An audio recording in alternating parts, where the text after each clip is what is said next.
Kemudian, nah ini dia bukti. Markus 8, 33-34, ya, ini peristiwa di mana Petrus menegur Tuhan Yesus pada waktu Tuhan Yesus menceritakan akan adanya penderitaan yang akan dialami, dia akan mati. Kemudian Petrus menegur Tuhan Yesus, dan Tuhan Yesus dikatakan dalam ayat ini memarahi Petrus. Dikatakan apa? Enyahlah iblis. Jadi Bapak Ibu, kita lihat di sini Tuhan melihat iblis yang bekerja di dalam diri Petrus dan langsung juga membantu mengusirnya. Keluar engkau.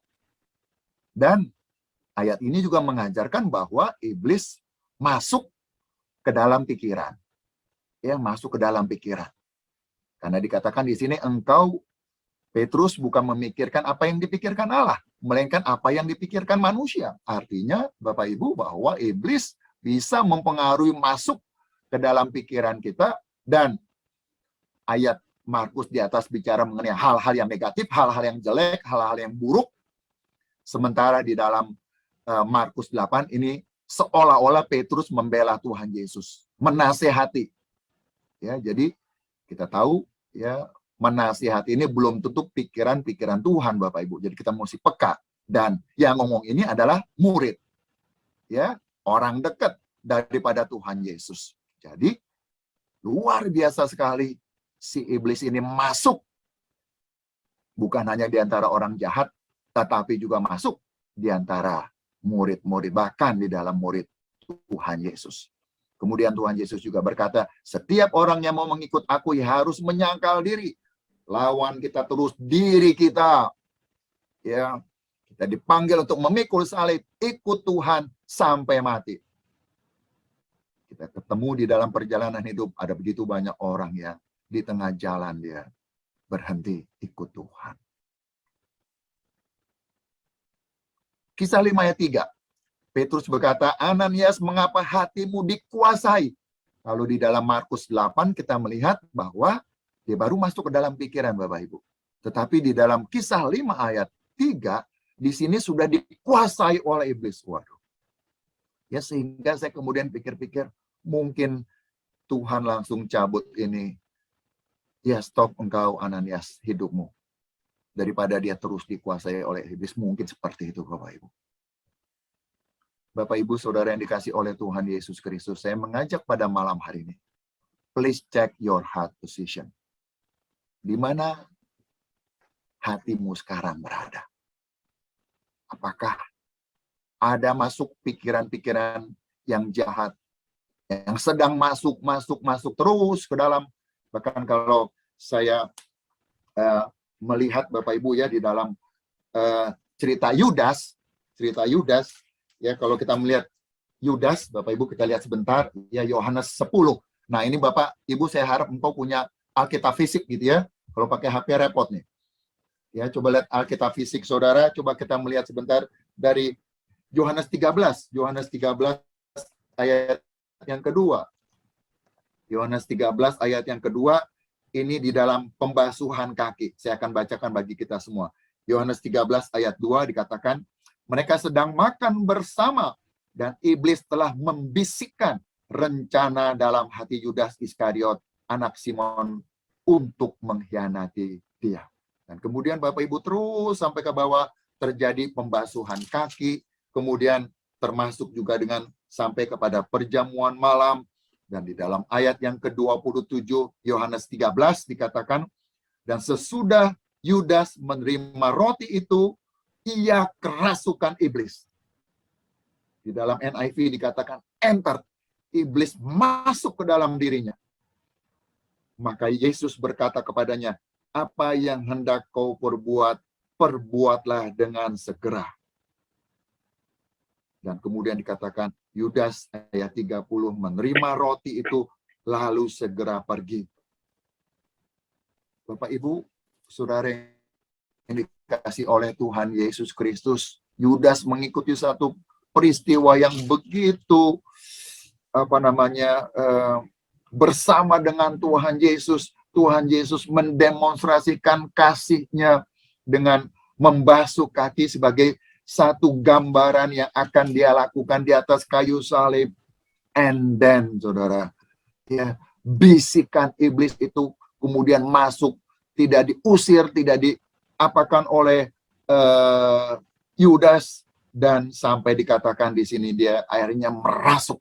Apapun yang baik yang Tuhan Yesus lakukan itu semua akhirnya tidak didengar sama sekali. Oh, saudara, begitu sangat-sangat mengerikan sekali. Betapa hebat, betapa kuatnya ini pekerjaan daripada si iblis. Jangan kita bermain-main, Bapak Ibu. Dan dia bisa masuk juga, saya katakan tadi, kepada para murid. Saudara dan saya yang sudah mungkin setia terus-menerus, jangan sampai lalai. Amsal 4:23 dikatakan, jagalah hatimu dengan segala kewaspadaan. Bagian yang kedua yang akan kita bahas adalah mengenai God's armor, perlengkapan senjata Allah.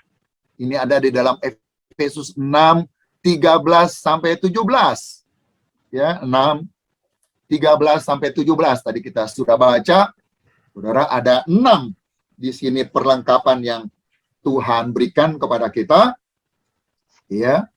Dan saya juga tidak akan bahas, tetapi yang saya mau kaitkan, saya bilang di sini ada application di sana, Master S. Siapakah Master S? Master Satan gitu maksudnya. Setan, saudara.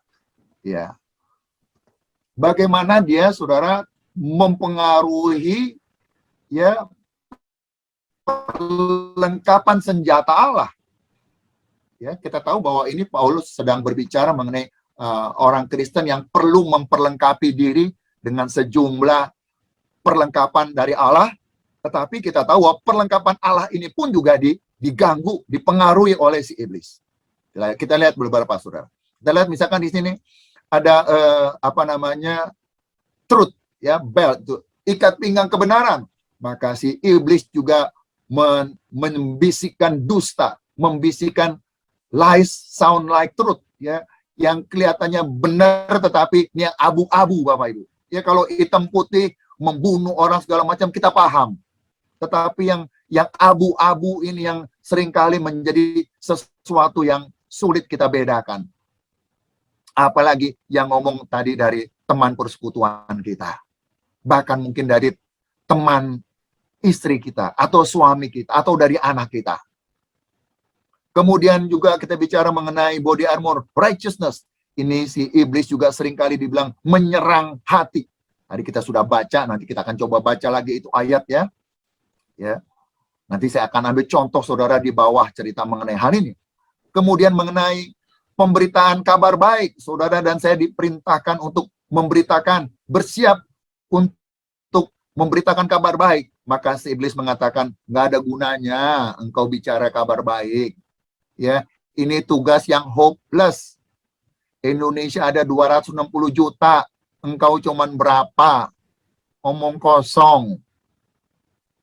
Dan berbagai macam hal yang lain. Ketakutankah atau banyak sekali. Kapan saudara dan saya terakhir memberitakan Injil? Sejak atau pada masa pandemi ini bagaimana? Apakah saudara terus giat memberitakan Injil? Saya senang waktu saya mau ngisi lagi, kemudian ditanyain sama pengurus, katanya, apakah setuju dengan itu pengurus, ya, pertanyaannya begitu untuk membicara di sini. Apakah setuju dengan pemberitaan Injil? Saya katakan setuju 1000%.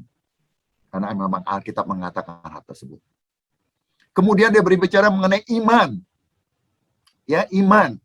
Dan si iblis pun juga menyerang iman saudara. Ya, temptation itu jelas doa Bapa kami, yang doa yang diajarkan Tuhan Yesus dengan jelas sekali mengatakan, ya, ada temptation di sana, ada ujian yang dihadapi. Kita bicara dari segi iblis, dia terus mencobai saudara dan saya. Kemudian dia berbicara mengenai salvation, mengenai meragukan Tuhan, meragukan Yesus sebagai Tuhan dan Juru Selamat, khususnya Bapak Ibu di dalam penderitaan. Saya tidak tahu apakah Bapak Ibu di sini ada yang kena COVID atau enggak. Kakak saya, Bapak Ibu kena COVID. Ya, ini karena ada bandel juga Bapak Ibu. Ya, salah satu bandelnya itu karena dia dalam tanda kutip pegang ajaran nggak apa-apa, pokoknya dalam nama Yesus beres, dalam nama Yesus beres gitu Bapak Ibu. Dia pegang sedikit ajaran itu. Dan kenyataan dia kena Bapak Ibu. Dia kena dan serang paru-paru Bapak Ibu. 1,5 bulan. 1,5 bulan. Bahkan masuk ke ICU Bapak Ibu. Ya, 1 bulan masuk ke ICU. Dan dalam situasi yang sampai saya berpikir, Tuhan jangan-jangan ini kakak saya pulang ke surga nih saya pikir. Tapi puji Tuhan, ya Tuhan kasih dia hidup lagi. Dan tetapi ada ekstra tambahan Bapak Ibu, setelah keluar dari COVID, dia masuk ke perawatan paru-paru. Kena lagi 3. Kenapa? Karena COVID itu menyerang paru-parunya Bapak Ibu. Dan dia sudah umurnya 71. Ya, jadi sekarang dia di rumah ya 3 minggu lagi kena, jadi hampir 2 bulan dia masuk ke rumah sakit ya gara-gara COVID, dan sekarang di rumah sekarang sedang belajar jalan. Nah ini salah satu karena konsep pengajaran yang keliru nih Bapak Ibu. Ya bahkan sekarang ada juga ajaran-ajaran mengatakan jangan ikut vaksin segala macam gitu ya. Kemudian kita bicara mengenai pedang. Ya kita bicara pedang di sini, pedang roh ya, firman Tuhan.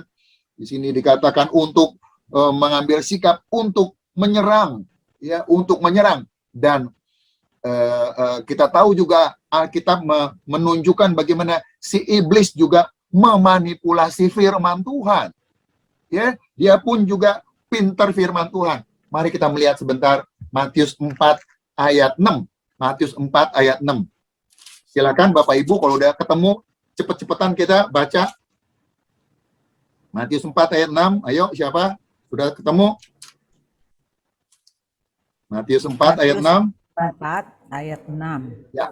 Lalu berkata kepadanya, jika engkau anak Allah, jatuhkanlah dirimu ke bawah, sebab ada tertulis mengenai engkau, ia akan memerintahkan malaikat-malaikatnya, dan mereka akan menatang engkau di atas tangannya, supaya kakimu jangan terantuk kepada batu.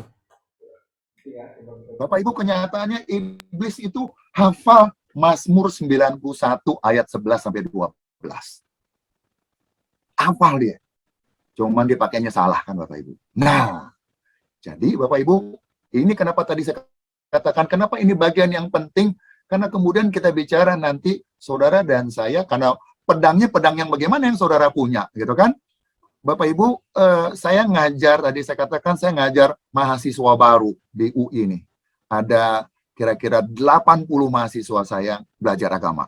Kemudian saya pada waktu perkenalan saya bertanya, teman-teman, coba kasih saya satu ayat yang sangat berkesan bagimu.